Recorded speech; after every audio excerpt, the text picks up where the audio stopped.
Got a jury summons last week when I was home.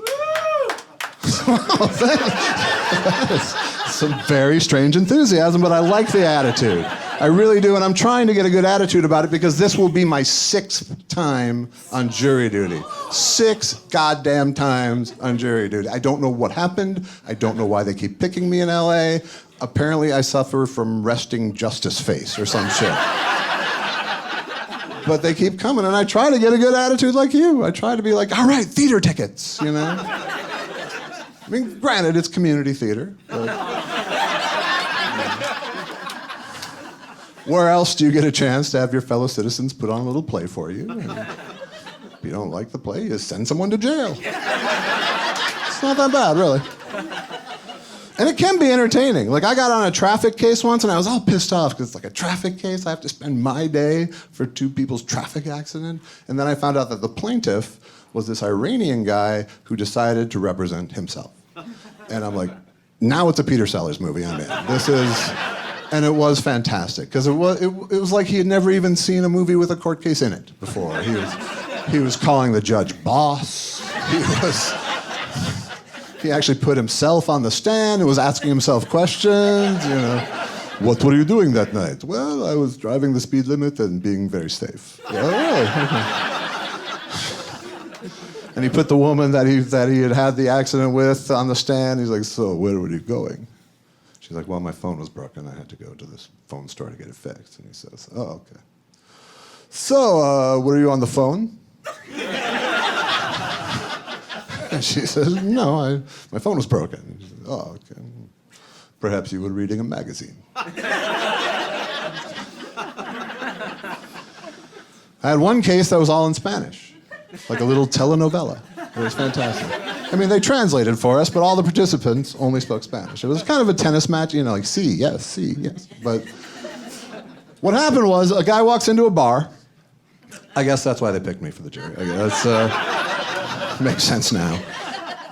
But he's super drunk when he walked into the bar, and he was causing a big scene, and the bouncer has to kick him out. And as he's kicking him out, the guy's like threatening him. You don't know who I am. I'll kill you. I'll kill you. Okay, out the door he goes. Everything's fine for about 5 minutes. Then the guy returns to the bar. This time with a machete. He comes in with a machete, starts waving it around, and they get it away from him. He didn't hurt anybody, but thankfully in Los Angeles, this is still a crime. So the best his public defender could come up with as a defense was, my client was so drunk, you couldn't possibly take his threat seriously. And as a juror, I'm hearing this going, no. Drunk guy with a machete is like 15 times scarier than sober guy with a machete. Sober guy with a machete might just be on his way home from his banana cutting job and needs a drink. It's hard work. So we go into the jury room, and they select me to be the foreman of the jury. And at first, I'm very flattered. I'm like, oh, obviously they see my leadership qualities.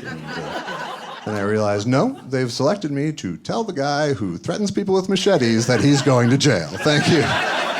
Thank you for that gig. Went back out, you know, trying to like manually blur my face. You know, yes, Your Honor, we do have a verdict.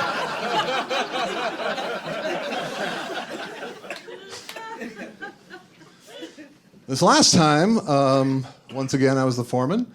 And because once people know that you've been on a jury before, they treat you like Red from the Shawshank Redemption all of a sudden. So this time I got on a murder case, finally. Finally. And it felt like that. I say finally for a reason, because it really felt like that. It felt like, yes, I'm finally in the show.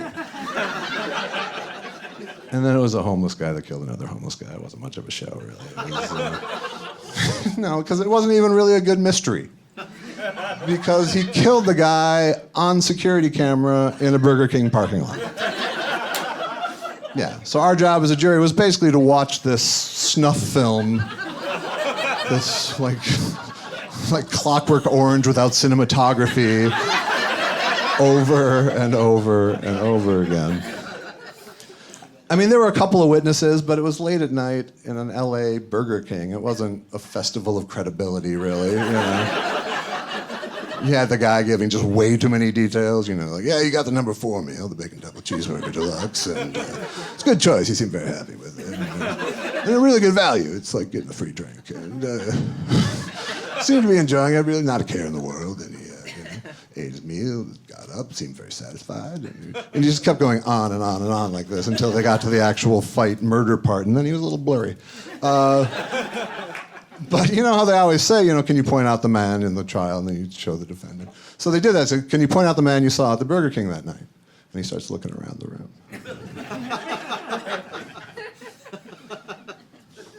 Looking everywhere. And the lawyer says, this isn't a trick question. But he keeps looking around because he wants to get this right. And eventually he points to the guy next to me in the jury box. Guy in the green? No further questions, Your Honor. Oh, Jesus. So we went into the jury room. We basically just had to, the murder. It was clear there was a murder. We just had to decide what flavor it was, really. We went with the second degree. Nice, tasteful, unprecocious second degree. And I delivered the verdict, and the guy started crying. All right, manslaughter. All right, come here, you guys.